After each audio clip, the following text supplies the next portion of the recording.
ஒரு அழகான மலை அடிவாரத்தில் தெளிவான நீரோடை ஒன்று ஓடிக்கொண்டிருந்தது.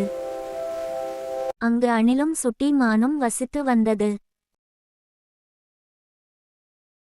அந்த நீரோடையின் மறுபுறம் மிகவும் சுவையான கனிகள் தரும் மரங்கள் இருந்தன. அந்த பக்கத்திற்குச் செல்ல ஒரு மானும் ஒரு அணிலும் திட்டமிட்டன.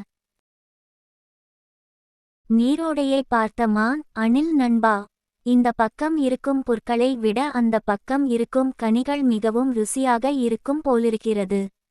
நான் இப்போதே ஓடிச் சென்று அவற்றை பறிக்கப் போகிறேன் என்று துள்ளி குதித்தது. நண்பா மானே, சற்று நில். பார்ப்பதற்கு இந்த நீரோடை சிறியதாக தெரிந்தாலும் சில இடங்களில் சுழல்களும் ஆழமான பள்ளங்களும் இருக்கலாம். நீரோட்டத்தின் வேகம் எப்படி இருக்கிறது என்று தெரியாமல் உள்ளே இறங்காதே என்று ஆனால் தனது வேகத்தின் மீது அதிக நம்பிக்கை கொண்ட மான், எனக்கு ஓடத் தெரியாதா அல்லது குதிக்க தெரியாதா? நீ சிறியவன் என்பதால் பயப்படுகிறாய் என்று அணிலை ஏளனம் செய்துவிட்டு நீரோடைக்குள் பாய்ந்தது. நீரோடையின் நடுப்பகுதிக்குச் சென்றபோது அங்கே மணல் சரிந்து பெரும் பள்ளம் இருப்பதை மான் கவனிக்கவில்லை. சட்டென்று மானின் கால்கள் ஆழத்தில் சிக்கிக்கொண்டன.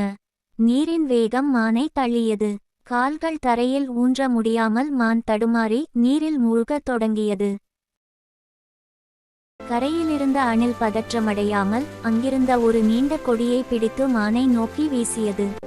மான் அந்த கொடியை தன் வாயால் கவ்வி பிடித்து கொள்ள அணில் மற்ற விலங்குகளின் உதவியோடு மானை கரைக்கு இழுத்து காப்பாற்றியது. பார்வைக்கு எளிமையாகத் தோன்றும் காரியங்கள் கூட சில நேரங்களில் ஆபத்தானதாக இருக்கலாம். எனவே ஒரு செயலில் இறங்கும் முன் அதன் முழு விவரங்களையும் ஆழத்தையும் அறிந்து செயல்பட வேண்டும்.